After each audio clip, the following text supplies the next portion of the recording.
Hello, friends of the paranormal. I'm your co-host, Stu, and I'm here with the paranormalist, Patty Wilson. Patty, how are you today? I'm doing wonderful. It's quiet and peaceful and everything's doing okay. All right, as we're recording this, today is Sunday, November 3rd, which I usually put that down in the corner whenever we record the episodes. And in the US today, the places that observe it, it's the end of daylight saving time, which happened at 2 a.m. this morning, went back to 1. And I think both my wife and I treat this as our third favorite holiday after Christmas and Thanksgiving because we all get an extra hour of sleep. So I think that's the only redeeming feature to daylight saving time. But Yeah. anyway, so I'm hoping you're adjusting to that. I know everybody will whenever they start work tomorrow on Monday. Yeah. But if you are just finding us, we thank you. We're on YouTube, Rumble, Spotify, a whole bunch of different audio platforms. So we thank you for finding us. And if you haven't already, please consider subscribing, click the like button.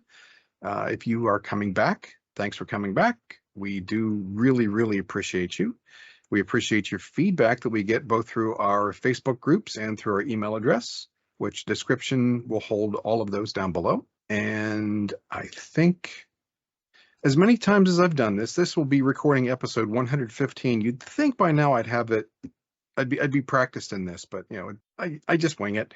What the heck? I don't have a script that I'm working with, so time for an edit. Well, or Neither one maybe I'll of us just have leave that in. Maybe well, no, I mean, that'll be a neither one blooper. of us have a script. I do the research and then tell the stories off Mhm. the cuff, and you talk off the cuff as well. I've always done extemporaneous speaking from a young age. It has come easy to me, but now as I'm getting older, it comes less easy.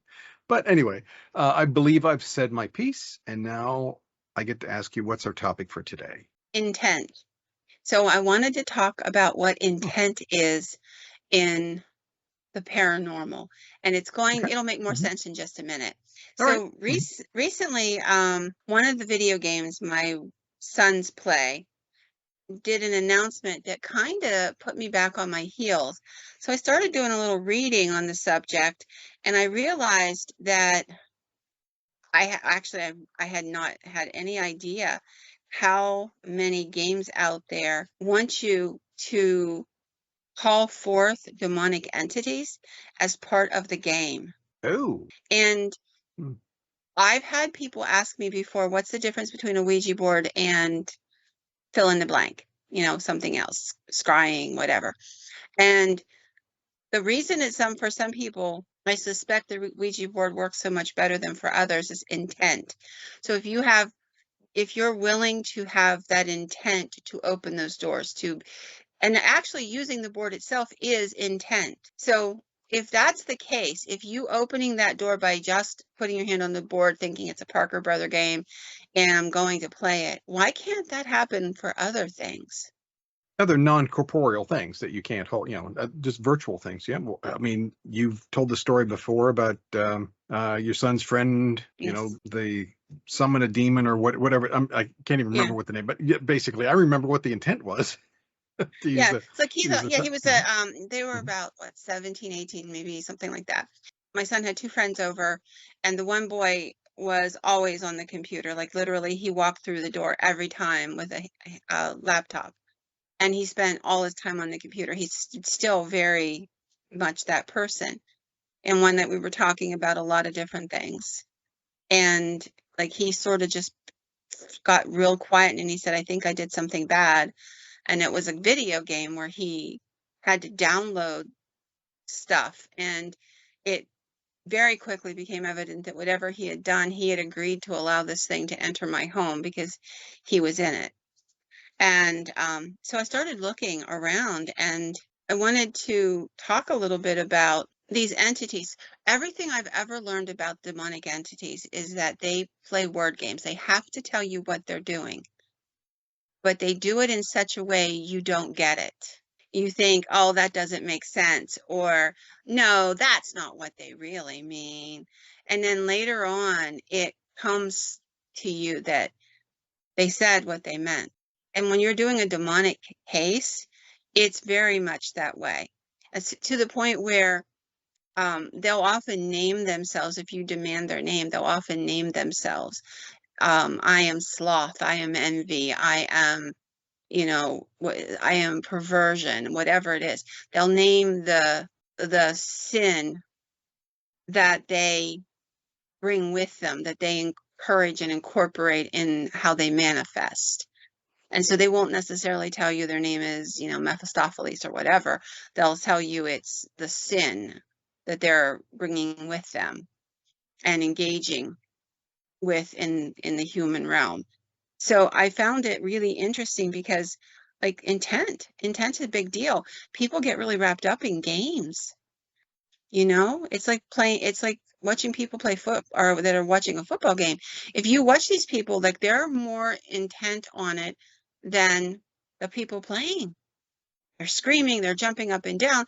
It's the same with video games. I have watched my sons play video games for years, and, like, to me, it's like, yo, you know, I don't even care.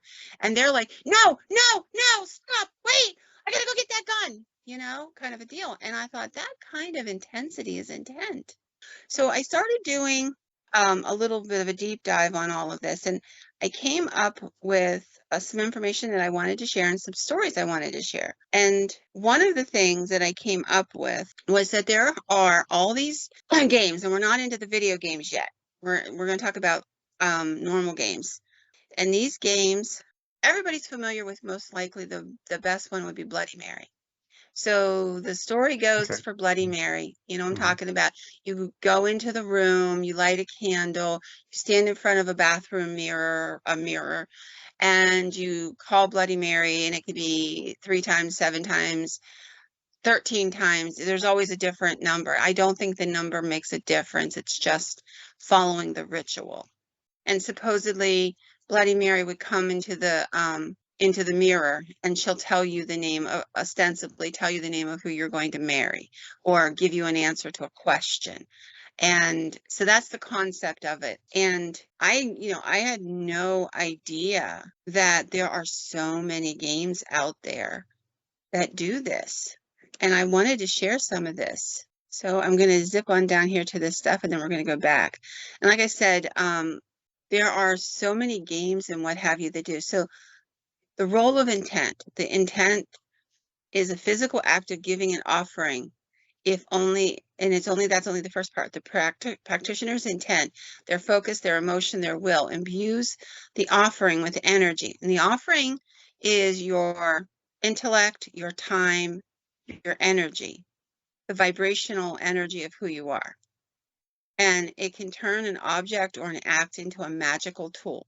If you look at any old magical rituals, you're going to find out that it's not that there's so many, like, important things you have to add to these things. What it is that your intent takes you to this place. It gives these things the ability to open up and come in here. So I wanted to talk a little bit about some games where I had no idea. There is a game called the elevator game. And this game started, interestingly enough, most of them started in Japan. Odd. It is. Like, there's three or four of them in a row that started in Japan. But what I find interesting is that they all weave together elements of pagan magic. So the game kind of goes like this. You walk into a building where there's 10 floors at least, and you have to do this series of numbers, which is kind of like an incantation. So you step into the elevator, you hit the button for the 4th floor. You go from the 4th floor back to the 2nd floor. You go from the 2nd floor to the 5th floor. You go back to the 2nd floor and back to the 5th floor. And at that point, the elevator the elevator will go up, and it'll go all the way to the 10th floor on its own. Like, you hit the 5th floor, but it goes all the way to the 10th floor. At that point, a woman will step inside, and this woman isn't human, and you shouldn't talk to her. And this is how the game runs. You don't talk to her, don't look at her, look down, but out of the periphery of your vision, you'll still see she's standing there. And then you hit the 1st floor button if you want to go back to the first floor, and that takes her away. That means you've changed your mind, you're not willing to go that route. But this being will say something to you and you have to respond. She'll say something along the lines of, so you've called me. What do you want? And then you answer her by stepping out and onto the 10th floor. And when you do, you literally open a portal and you can step through this portal, through this intent. And at that point, if you, instead of stepping out, hit the one, you go back to the first, and then you have to say, it's a word in Japanese, it means stop, and everything stops. However, if you continue down, you'll start to see what looks like a red cross at the far end of the hallway, and you'll feel this presence of something following you, and you can't turn around and focus on it. And when it'll overwhelm you, you'll suddenly feel like you're suffocating. Some people pass out from lack of oxygen, according to the game. And if you do, you may not get back. If you make it to the elevator and hit one, as you're going downward, the oxygen will come back to you. But that doesn't necessarily mean that everything is okay. So this game has been played thousands of times. There's actually entire websites dedicated to this game and telling the story of what happened. But what caught my attention was, everybody's probably familiar with the story of a young lady named Elisa Lam. So in 2013, Elisa Lam was a young woman. She was, I believe, bipolar. And she came from Canada. She was perfectly, okay. She had medication. She was living her life. And she wanted to take a trip to the United States, to the West Coast. She ends up booking rooms in different hotels for different nights, so she can kind of get a cross section of all the area and the different places and the feel of them. And one of the places she booked a room because it was cheap was a place called the Cecil Hotel. Now, the Cecil Hotel itself has a lot of history. There's been serial killers who lived there, and just murders, and a lot of murders and stuff like that. It's not a place I would have booked personally. But she's from Canada, and I don't know that she knew any of that. And so every day she would call her parents and kind of talk to them and tell them what was going on. And when she didn't call her parents that day, she didn't call that night, she didn't call the next morning, her parents called the hotel, and the hotel said, she's not in her room, we haven't seen her. And that scared her parents, so they called the police.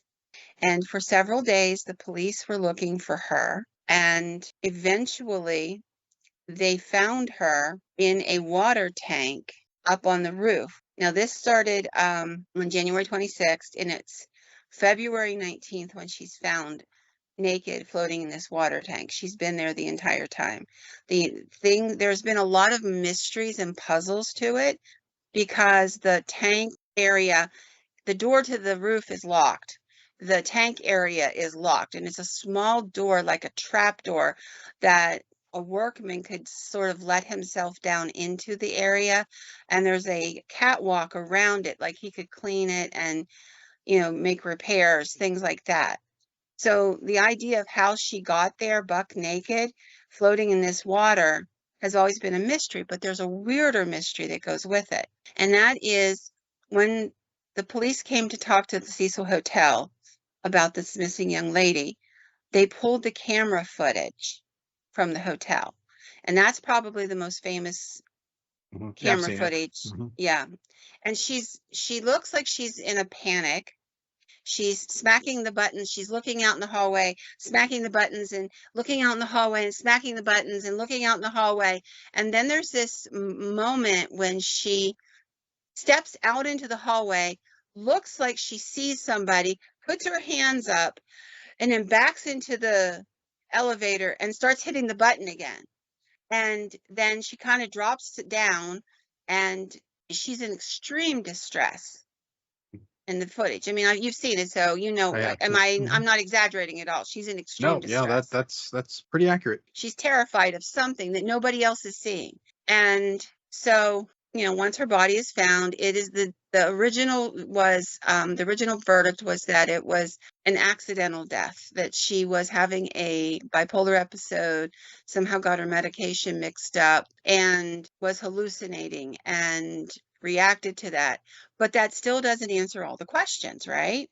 Even if you have bipolar and you're hallucinating, you can't get through locked doors. You can't climb an area where there's no ladder and break a lock and get into there. I mean, then the lock wasn't broken either place. So anyway, a whole new series of suppositions about this have come into play because somebody stepped forward and said, I think she was playing the elevator game and it went badly.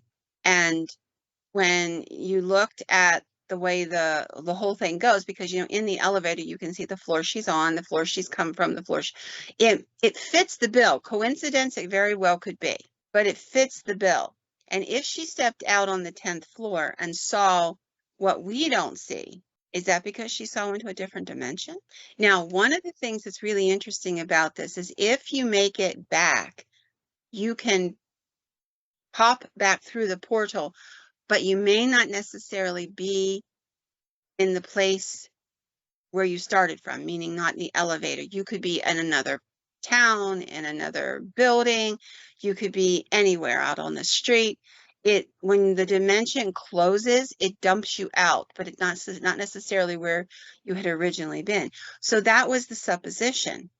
And if anybody wants to look it up, it's about 2 minutes worth of video that they've released. There's many more minutes of it that they wouldn't release. I don't know why. But yeah, it's really interesting. And so this was a supposition. So that's when that game started becoming popular. Somebody said, hey, did you ever hear the elevator game? I think that might be what she's doing. I've been watching the footage and, she looks like she's seeing something nobody else is seeing, and on and on and on. Now, I've worked with people that are bipolar. Most people that are bipolar are not hallucinating as full time. Like, we will ask you questions like, do you hear voices? Do you see things that other people aren't seeing? Stuff, but that's not the norm with bipolar.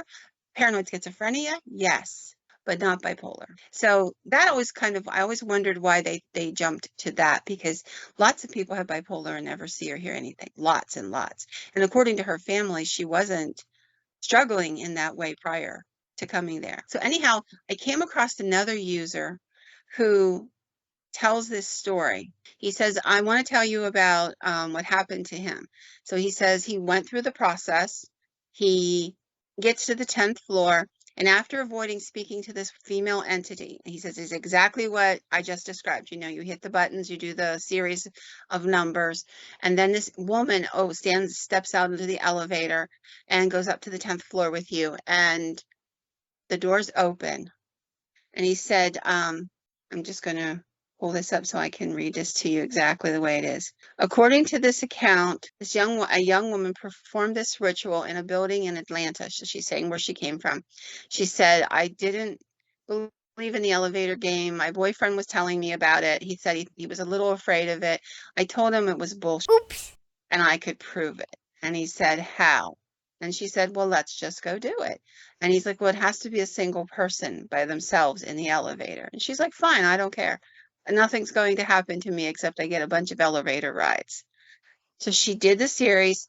She's alone. She said, I entered the elevator alone. I performed the floor selections and fully expecting nothing to happen. When I got to the 5th floor, a strange woman got on the elevator. The woman was just different. She said she made me frightened. I didn't want to look at her. So she said, I just kept looking down. When the doors opened and she walked in, she said she was a tiny, pretty blonde with striking green eyes and freckles. You couldn't help but see that in that moment when she stepped through the door. And she said, I kept thinking, there's something going on. This woman just gave me the creeps. So I hit the button for 1 to return to the 1st floor, where I could say, stop, and it would end. However, the woman started to talk to me. She claimed that there had been an accident on the 5th floor, and she asked for me to help her. I ignored her. I was facing forward, After several minutes, the woman got angry and she began to curse at me. The woman was screaming all kinds of very rude epithets.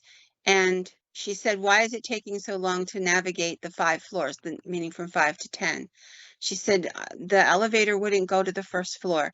And I kept hitting the one button, trying to get it to go to the first floor where you can say that word, but it wouldn't do it. It kept going upward. She said, "Suddenly the profanity stopped, and a moment later, the woman-like entity began weeping, even wailing at one point. Strangely, for reasons that I can't understand, I began to feel a sudden rage toward the figure. The more she cried, the more intense my rage. And before I knew what was happening, the witness, I reached out and grabbed the blonde woman by the hair and began to smack her head into the elevator wall. I've Wow. never felt that kind of rage." And then she said she saw blood on the wall and she realized that what she had done. She dropped the woman's head. And she said, "As soon as I did, the woman stood up and began to laugh at me. And I realized that this was what she had wanted me to do all along. I gave up my calm, and she had managed to make me do things I would never have done." And she said, "Suddenly I heard the elevator ding, you know how they'll do from floor to floor. Mhm. And I looked up, we were on the first floor, and the woman noticed with horror that we had gotten there. When I looked at the woman, she wasn't covered in blood, but she was not pretty. She was not young. She was demonic looking. She said, I took the chance and I stepped out of the elevator, and the woman tried to step in front of me as the door slid shut, and it began to go back up again. I couldn't get out. She wouldn't let me out. Panicked, I kept hitting the buttons again, trying to get it to stop. I could hear it binging as though it was hitting floor to floor, but it wouldn't stop. Finally, the doors opened, and I could see office workers, people, phones, a normal office. I pressed the one button. I realized I was on the 10th floor, and I began to go back down. At that point, I was relieved. I just wanted to get out of the building. I said the word stop in Japanese the way I had been told to, and I left. It was crazy. I didn't even know how to tell anybody about what had happened to me. I waited until the next morning to tell my boyfriend. Now, what she talks about is that after this happened, she felt a presence, an evil presence with her for several days.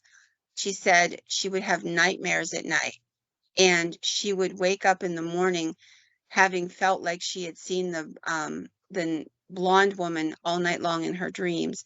And the blonde woman would talk to her, would tell her she needed to go back. And she said then it began to get really frightening. I would see the young blonde woman walking down the street toward me in the daytime, walking in a store I was in, passing me and smiling. She said, "Upon waking up one morning, I found that I was terrified. I began to understand that I had opened a door to something I did not know how to handle, and I had done so intentionally, thinking none of this was real." Now, it's a story, and that's all it is. But I'm going to go back one more time to the idea that the reason a Ouija board works is not because it's intrinsically a bad thing, but because of intent. What her intent was, what your intent is when you put your hands on it. Those are the things that we have to think about. There's other stories of this here. They tell another story about another game that is played. Now, interestingly, and before we leave this one, I should have told you, in 2015, there's a website called Live Sci-Fi TV, and they decided to try this game for their podcast. Okay. All right. Doesn't sound like a great idea, but okay. Well, people do a lot for entertainment and also to get views. I mean, I'm not going to do that, but so anyhow, they did. So they performed their own experiment. They used it aired on in January of 2015, and there were not the manifestations of a strange woman with long tangled hair or anything like that. But they also tried EVP while they're doing it. One person who tried it, they had several people, different ones, try it throughout that episode. and documented it and then just cut the highlights to tell the stories. So one person experienced something interesting. They had EVP saying words that made sense, things like the word pagan, ritual, intent, now, things like that. And they were like, that is just really interesting that you would get EVPs like that while you're doing what is a ritual. There is another ritual called the bath game ritual. And it is basically, you're going to conjure up a demonic entity and it's going to tell you the answer to a question. You get one question. You basically have to go into it all has to happen between 10 o'clock at night and midnight. You go into the bathtub, in the bathroom, fill your bathtub with water, get into the bathtub naked, wash your hair. I don't know why that's important, but that's part of the ritual. You must have washed your hair. Close your eyes and keep your eyes closed. And in your mind's eye, you will see a woman appear. You can't open your eyes or you break the ritual.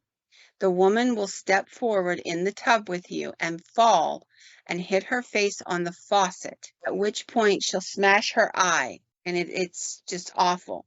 You'll hear her crying out. You cannot respond in any way. You have to sit there. And then you have to say, once she falls, why did you fall in the bathtub?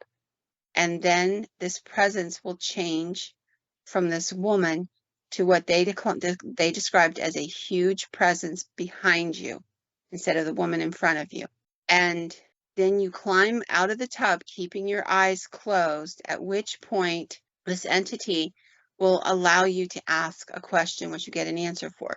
If in the story that this particular person tells, they talk about how they got in the tub, they closed their eyes, they did all this. They didn't think anything would happen, but they saw the girl. She steps forward in the tub, slips, falls, hits her face, the whole 9 yards, and then this dark presence, and then they're scared. So they decide to get out of the bathtub and leave. Just, nah, this ain't for me. I'm done. Ain't doing this after all. They went to their room and went to bed. At 3:30 in the morning, they went to the bathroom to go to the bathroom and get a drink. And this is when she says, that the person says, I took a few gulps of water from the glass and I turned to go back to bed. Barely 10 seconds later, my mind was filled with visions of the Daruma-san, which is that woman. Japanese, that was her name, Daruma-san. And I jumped out of bed. I was afraid. It scared me. I felt like I had to run. I got dressed and I left the house. I began to walk.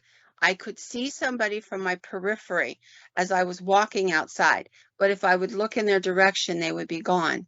And they talk about how they got so unnerved, they called a friend in the middle of the night, and their friend came to pick them up. He's like, just stay put, like you're hallucinating, something's going on, like chill.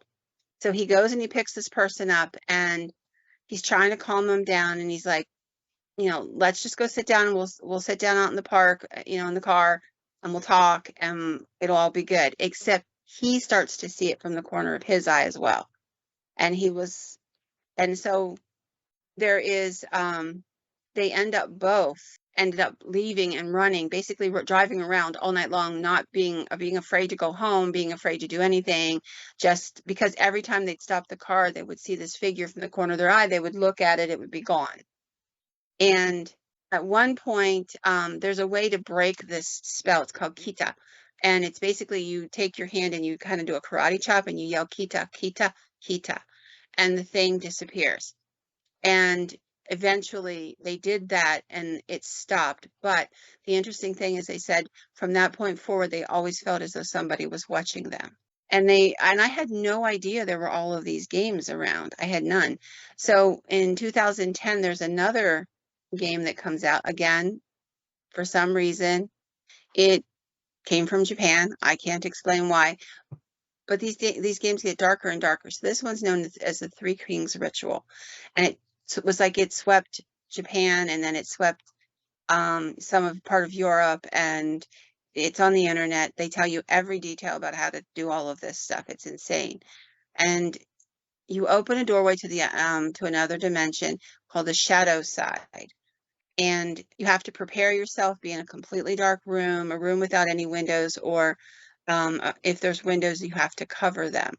And then you go through this whole set of rituals. You sit 3 chairs in the center of the room, 2 chairs looking in at the middle chair, and you sit in the middle chair. Basically, what you're doing, you have to have 2 mirrors where you can look forward and you can see through the periphery of the mirrors what's going on. This is an occultic ritual. There are a ton of occultic rituals where they use mirrors to conjure out entities. And this whole thing goes on and on and on, and I will spare you the rest of it. I'm not going to. But there are people who write about this, about trying this and what happens to them. And you have to know how to close this ritual portal, or if you leave it open, this thing continues to be attached to you. And there's another one called the Midnight Game, and this one is very pagan, and I'm like, I could take you to the point where you could just read from some of the pagan grimoires, and it's exactly what they're telling you to do. And I'll give you this story, and then we're going to move on to the last story, but I wanted to talk about this because our kids are seeing this stuff, even adults. I mean, like most people that are writing here, they're in their 20s or 30s, and they're thinking it's a game. But, they're talking about having to put this stuff together. This one story is about a boy named Ryan, a young man named Ryan. He was 19 years old. And Ryan was babysitting his grandparents' home while they were away on vacation. And he decided now's a good time to do this. There's not going to be anybody around, the whole 9 yards. So he goes through the whole process, and he talks about seeing this being that looked like a mass of black energy just moving and swaying. And we've talked about demonic cases, and we've talked about entities like that being seen in all kinds of paranormal situations. This massive roiling black smoky energy. That's not new. And this thing appears between midnight and 4 a.m. It's at its apex at 3:30. And then it'll begin to dissipate. And then you have to break it all down. And there's one last ritual called the Red Man Ritual, which is extremely pagan.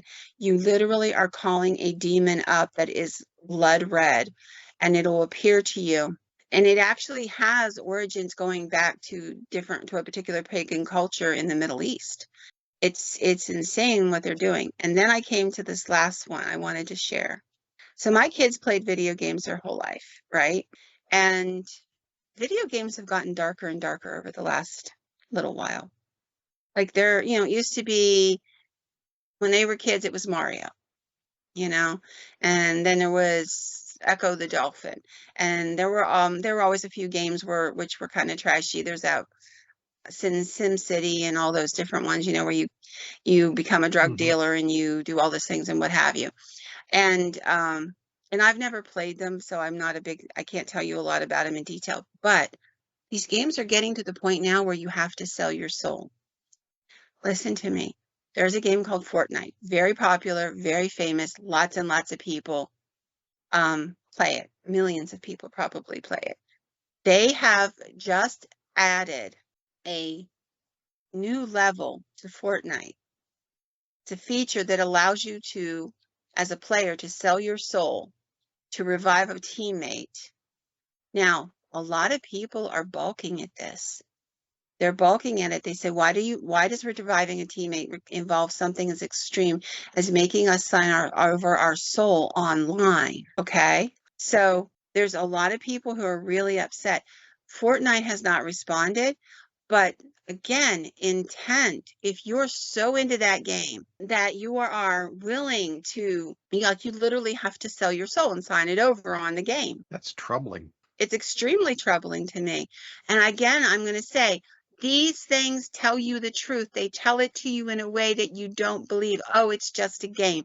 Oh, it's just a game. Isn't that what we say about the Ouija board? Oh, it's a Parker Brothers game. How could it be that bad? Oh, it's only Fortnite. It's just a part of the video game. How could it be that bad? Right? And then I want to tell you one last little thing. I found this and it was kind of scary.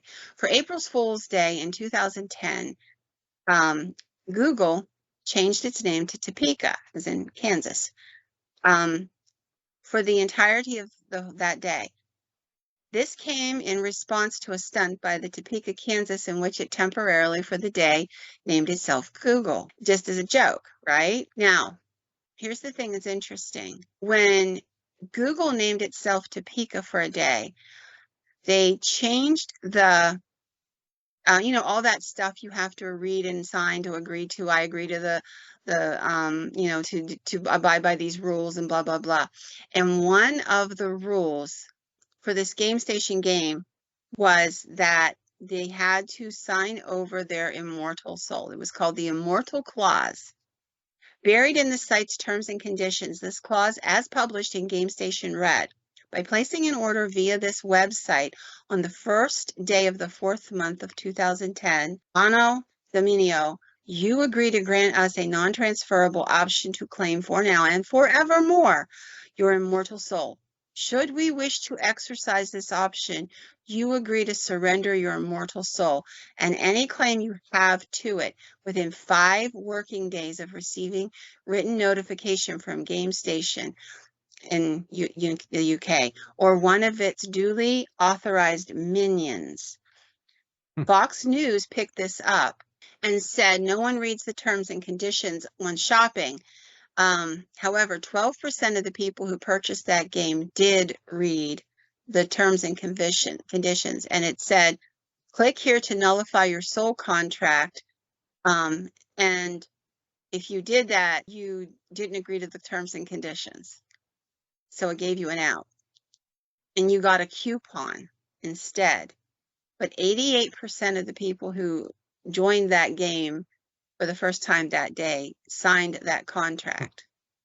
Now, is it a practical joke? Maybe. But again, I'm going to say it one more time. When you're working with the demonic world has to tell you what they're planning to do. But they will always tell it to you in a way that makes you think, oh, I'm stupid to believe that. So I take everything in the demonic world at its word. The worst that could happen is I'm wrong.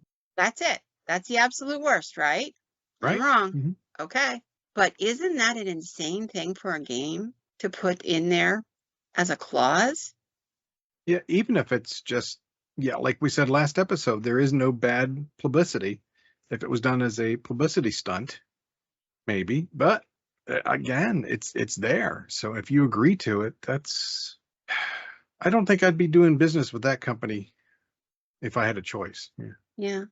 I did a quick search and I found 30 some games out there today where you either play the game as a demon or you're seeking to sell your soul to the devil, Mephistopheles, whatever they want to call him in that game. Yeah.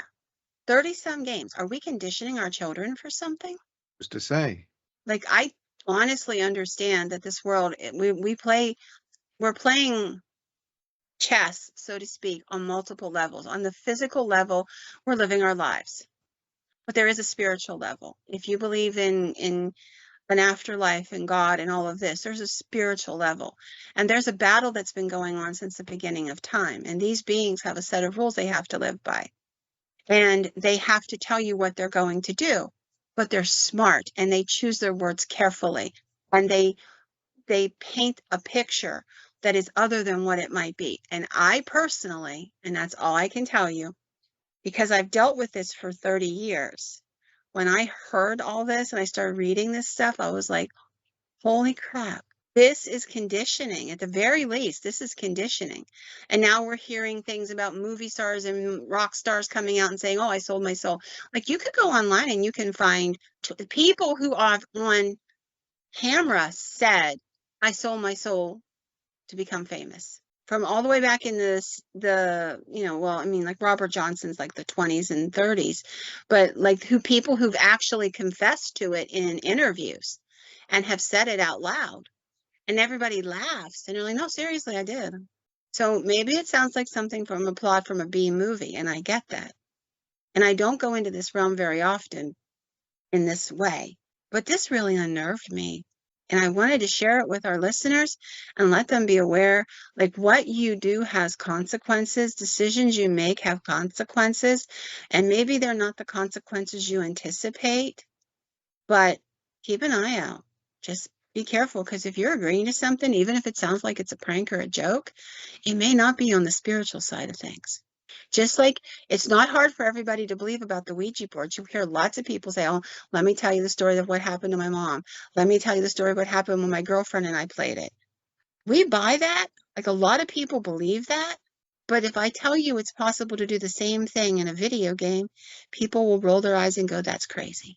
I just want them to tell me why that's crazy. You don't think the devil's kind of moved up, what do you want to call him, has kind of moved up and figured out that he can get that contract signed this way?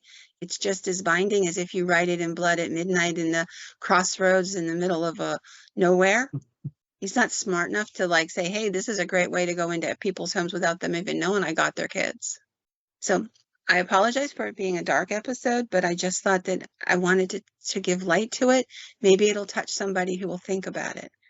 If you have anything you want to say, anything you want to share about it, any information that I've missed, please reach out to us. I am more than willing to listen, and I am always a student willing to learn. With that, good night.